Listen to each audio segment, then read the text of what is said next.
I remember an old saying, that if you play with fire, you're gonna get burnt. Not unless you're like these two fighters who literally control this dangerous element to better themselves, to protect the people closest to them. Like Prince Zuko, the Fire Nation's honorable rival to Avatar Aang, Last Airbender. Please stop interrupting me, Briefs. Thank you. And Roy, our boy Mustang, the Flame Alchemist from Fullmetal Alchemist. Bro! Oh, so it doesn't feel as good when you interrupt me now, does it? Personally, I don't take this level of disrespect, okay? Man, you... Never mind. Before we begin, we need to set some ground rules for this fiery matchup. Zuko, using sources from his timeline, including the main animated shows from Nickelodeon, the comics, games, the new Avatar fighting games, versions that are implied to share the same backstory. As for Roy, he gets the anime manga and the Netflix original adaptation, which also follows a similar backstory. Also, we'll factor in Sozin's comment for Zuko, and we'll explain why later. For now, he's on Cheetah and I'm Briefs. It's our time to see who has what it takes and who's built to survive the UCBL-Ultimate Character Battle League. Water, Earth, Fire, Air. No Captain Planet meme? Okay then. It was not too long ago when the four nations representing these four elements lived together in peace and harmony. But everything changed when the Fire Nation attacked. Roku, who was the Avatar at the time, was once friends with Sozin, but that friendship ended after Roku learned about Sozin's plan to conquer the other three nations. After Roku warned him that if he ever crossed the line and attacked the other nations, he would face the consequences. And did Sozin listen? Hell no! In fact, Sozin went to Roku's island and the two fought Tekken 7 style near a volcano filled with toxic fumes. When Roku needed help, Sozin basically said nope and left them to die. With the Avatar out of the way, Sozin was free to continue his conquest. But little did he know, the Avatar would return to defeat the Fire Lord once and for all. Except this final battle would not be fought by Roku or Sozin, it would be fought by Avatar Aang, the last surviving air nomad, and Fire Lord Ozai, Sozin's successor.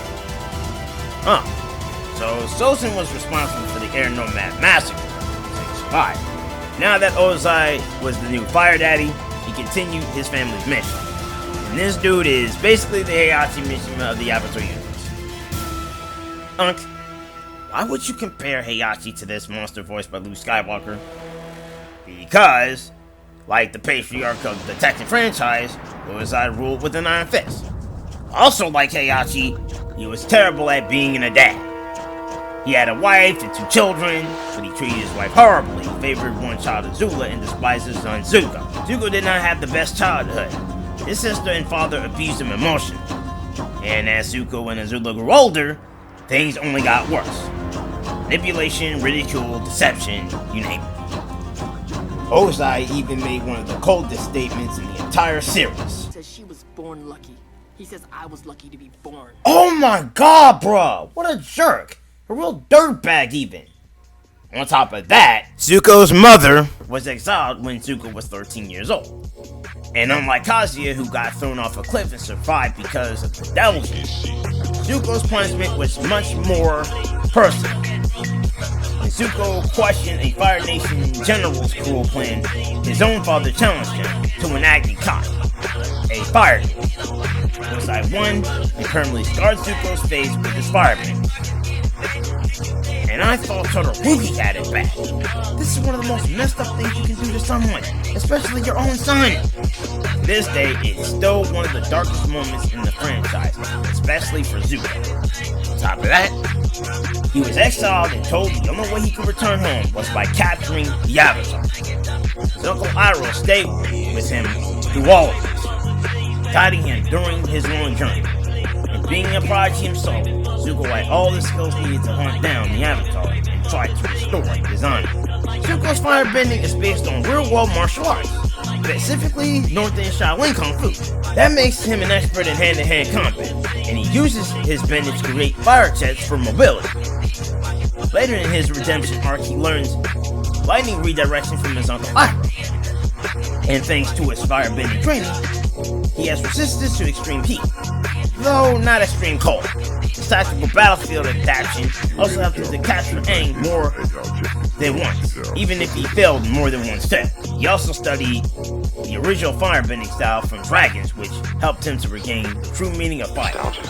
Later, he helped Aang learn firebending too, because Aang needed to master fire along with the other elements.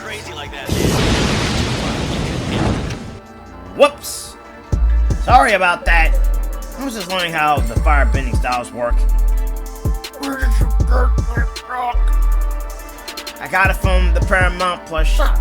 I haven't been able to use it in a while, so I figured I'd bring it out for a matchup like this. It's nothing really. I mastered it already. Oh, I had it burned down. In addition to his mastery of the Twin Dial swords during his Blue Spirit days, Zuko had performed several firebending attacks from the show's comics and games. Fire Spin, Dragon Breath Barrage, Fire Dash, and advanced combo streams keep opponents on their toes. Especially that Fire Web too. Not that he's into that S&M nonsense. And even without firebending, he can go full Power Ranger and fight with pure martial arts and swordsmanship.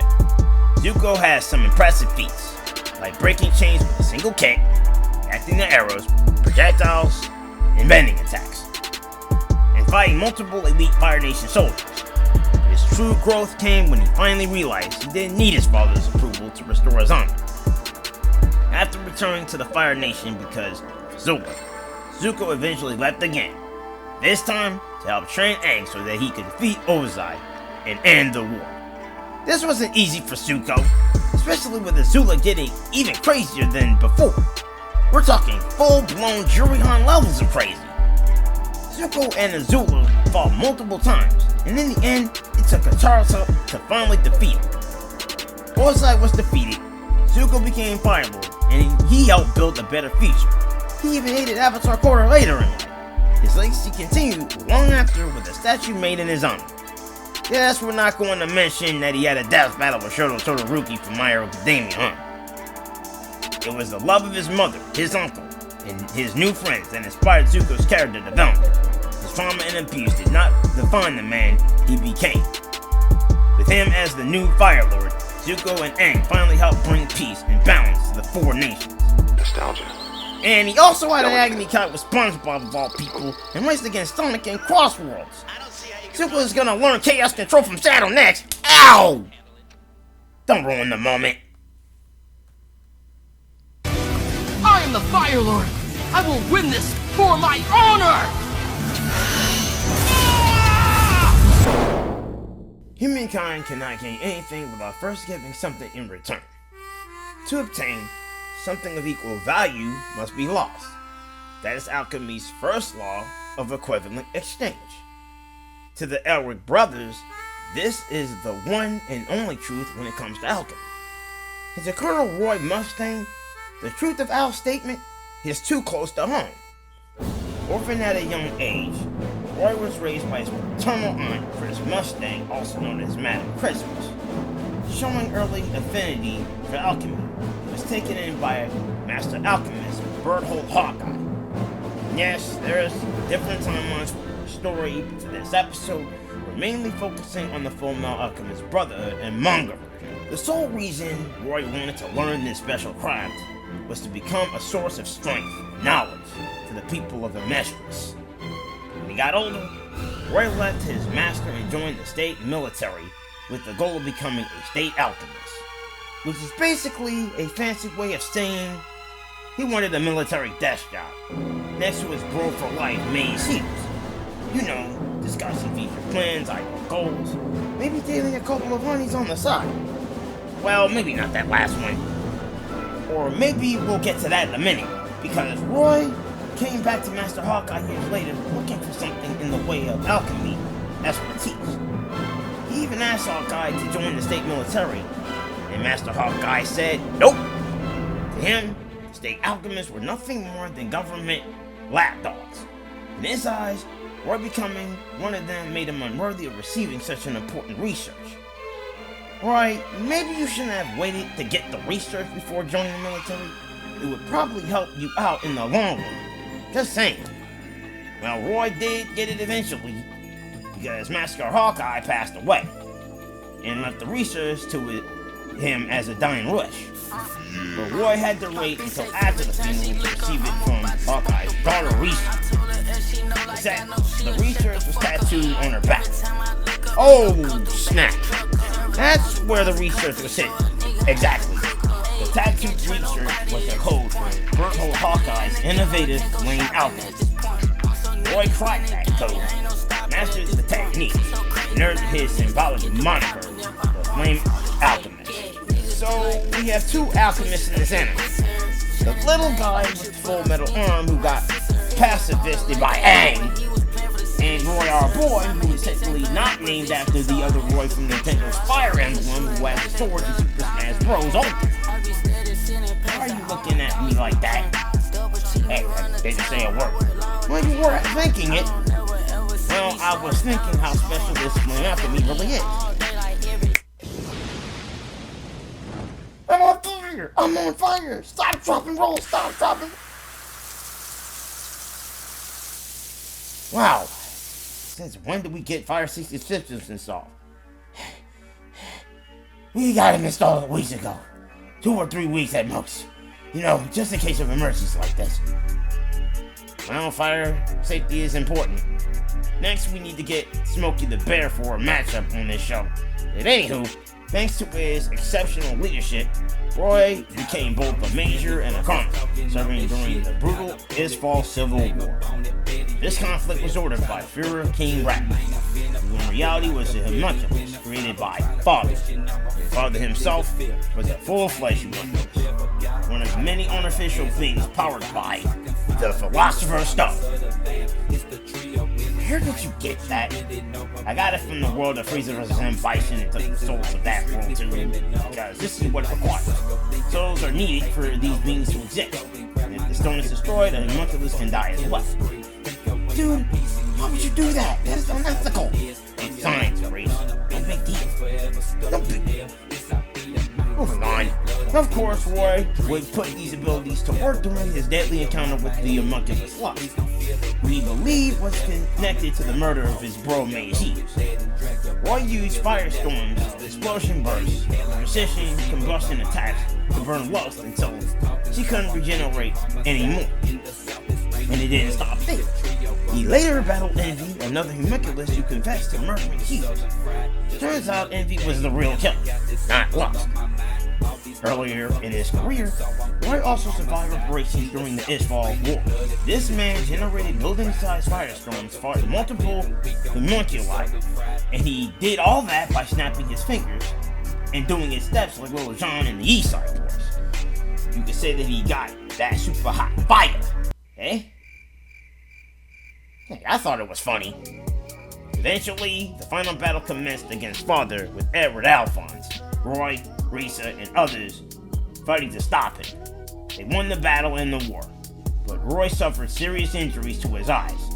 In the manga and Brotherhood, Roy eventually regains his eyesight through the use of a Philosopher's Stone so that he can continue working to rebuild Isfall and reform Amestris. In the original anime timeline, Roy and his subordinates also hard at work trying to change his following policy, and Roy becomes a general 2 years later.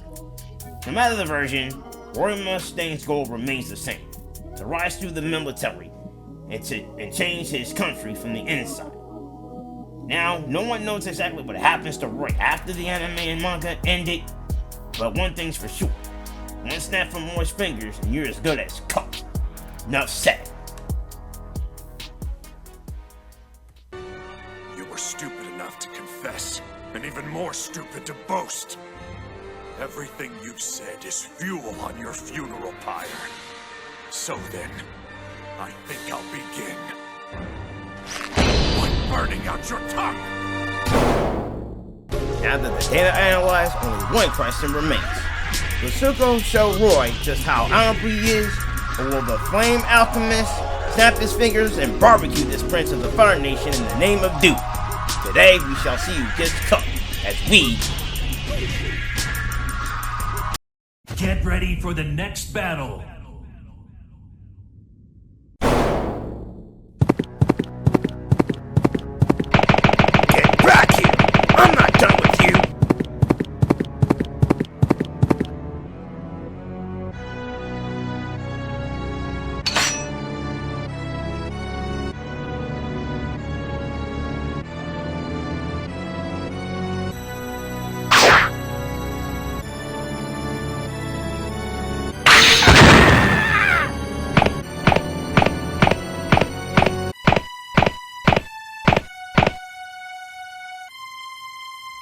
Someone, please help me! No one's going to help you, you murderous monster!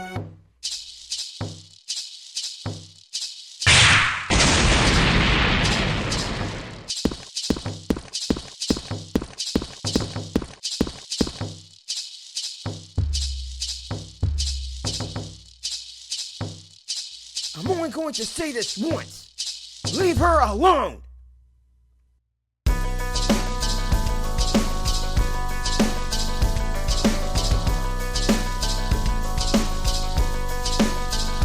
One is a monster. Stand aside. Walk away now, fool!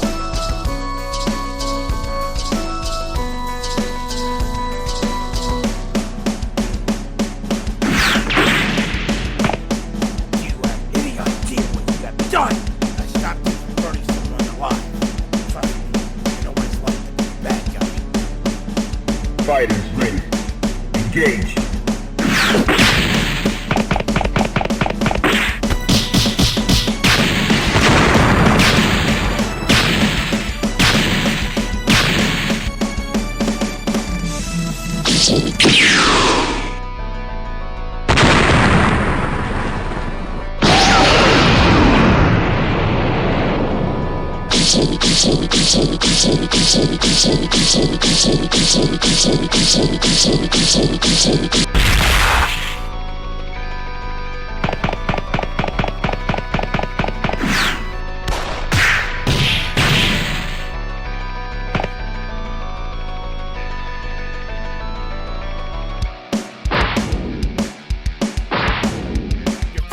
He's impressive, but it's no match for my lightning.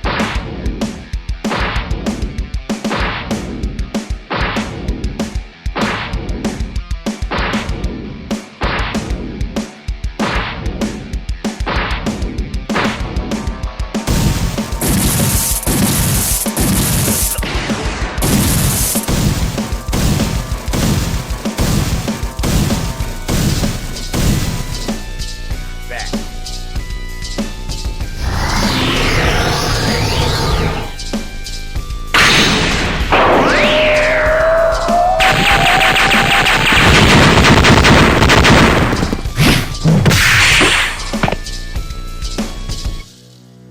Uh-oh. Roy's in trouble now.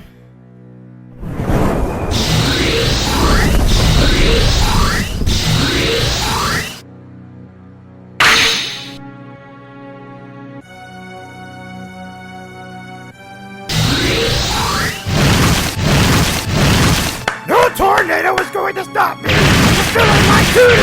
You have your duty. But I have my honor. Don't come back in your face.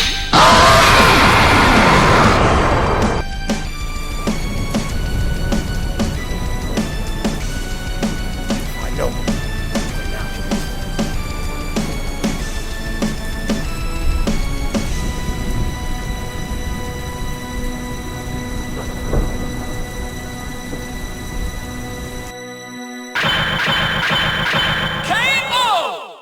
Poor Roy. I guess he just couldn't take the heat. Oh well, Zuko was absolutely on fire today. Yet, this wasn't a perfect victory for Zuko by any means, and we have 4 categories to explain why. Let's start with adaptation. While Zuko learned from multiple bending philosophies, adapted Earth Kingdom techniques into his fighting style, masters the original Dragon Fire bending, battlefield opponents like Azula, Zao, Combustion Man, and many others, where his military background made him a brilliant battlefield strategist. He quickly analyzed enemy weaknesses, adapted to the abilities of powerful homunculus, and use battlefield conditions creatively to gain the upper hand. This fact alone proves Roy is one of the smartest combatants in Fullmetal Alchemist Brotherhood. He constantly adapts on the fly against opponents with powers he's never encountered before. Now, don't get us wrong, Zuko is an adaptable warrior himself. He managed to track down and capture Aang on multiple occasions and frequently adjusted his fighting style throughout his journey. However, Roy's ability to improvise as a military commander gives him the edge in adaptation. But that doesn't mean Roy gets the win overall. We still have 3 more categories to discuss. Starting with speed, Zuko takes this one pretty convincingly. The Fire Nation Prince has reacted to and redirected lightning from both Azula and Ozai. Using calculations provided, those speeds range from approximately Mach 74 to Mach 299. Meanwhile, Roy's best scaling comes from attacking homunculi such as Lust and Envy, whose reaction and combat speeds are estimated around Mach 112, which is impressive, but still falls short of Zuko's highest end feats. Let's not forget that Zuko also has reacted to arrows, swords, explosions, airborne debris, and attacks from multiple directions. He's escaped collapsing structures and consistently fought opponents capable of overwhelming ordinary soldiers. Even using the numbers provided, Zuko's best feats exceed Roy's, with lightning redirection being the biggest factor. The same can be said for Aang and some of Team Avatar. Sure, Aang redirected lightning too, but being the pacifist he is, he chose to not fire it back at Ozai. Roy can certainly hit fast targets, but Zuko consistently reacts to attacks much faster than anything Roy has demonstrated. That gives Zuko the edge in speed. Well, Roy got cooked in the speed department, but what about the category where he should have the advantage? Fire abilities. A close look at Roy's powers proves why he's worthy of the title, the Flame Alchemist. Roy can create explosions almost instantly and manipulate oxygen in concentration to amplify flames through precise ignition. This gives him incredible battlefield control and allows him to target enemies with devastating precision. Problem? He's fighting an expert firebender. Zuko brings a whole arsenal to the table. Fire generation, fire manipulation, fire shields, fire jets, fire whips, range fire blasts, lightning direction. That's more than enough to challenge Roy's flame alchemy. The biggest issue for Roy is that Zuko's entire combat style was built around fighting other fire users. Roy may create fire differently, but he's still fundamentally a fire-based combatant, which is not the same thing as Thanos snapping half of the Marvel Universe anyway, but that's a discussion for another episode. Roy can ignite flames. Zuko can create them, shape them, redirect them, block them, amplify them, even propel himself through the air with them. That is simply a much broader toolkit. And before anyone asks, no! We're not counting just soak Zuko with water as a win condition. Roy's ignition gloves are just as vulnerable to getting wet. Roy can fight hand-to-hand, sure, but Zuko is a trained martial artist with years of experience in Kung Fu-inspired combat, which brings us to versatility. While Roy's flame alchemy gives him precision explosions, area of effect blasts, environmental ignition, Zuko brings a much wider variety of options to the battlefield. Fire shields, fire streams, fire blasts, mobility techniques, dual sword combat, close range combat, long range combat, the list goes on. Let's look at it from this perspective. Roy's versatility is largely tied to one core technique, flame alchemy. Zuko meanwhile has hand-to-hand combat, swordsmanship, offensive firebending, defensive firebending, mobility options, lightning countermeasures, stealth and infiltration experience, and years of adapting his fighting style to different opponents. If Roy loses access to his gloves or favorable conditions, his options shrink dramatically. Even then, Zuko remains dangerous regardless of the situation. That gives him the Fire Nation Prince the final edge in versatility. Fire-based matchups are often difficult to decide because every pyrotechnic fighter uses fire differently. But when it comes to Zuko and Roy, the deciding factor becomes pretty clear.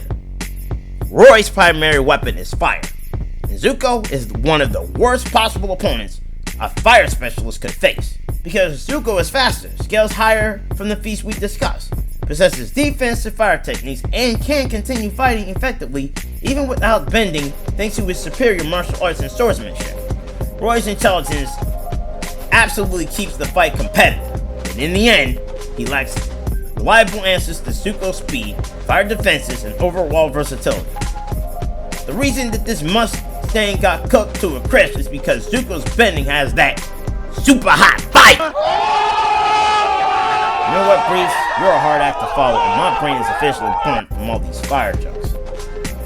Then perhaps your brain should be soaked in water. Oh wait, there's a pool over there, filled with boiling water. Whatever, man. The winner of this UCBL matchup is the Prince of the Fire Nation, the Fire Lord himself, Zuko. And I'm never trying these fire puns again. And if I do, I'm calling Smokey the Bear. Because only you can prevent forest fires. How about you? I don't have a comeback for that. When we return to the UCBL Ultimate Character Battle League.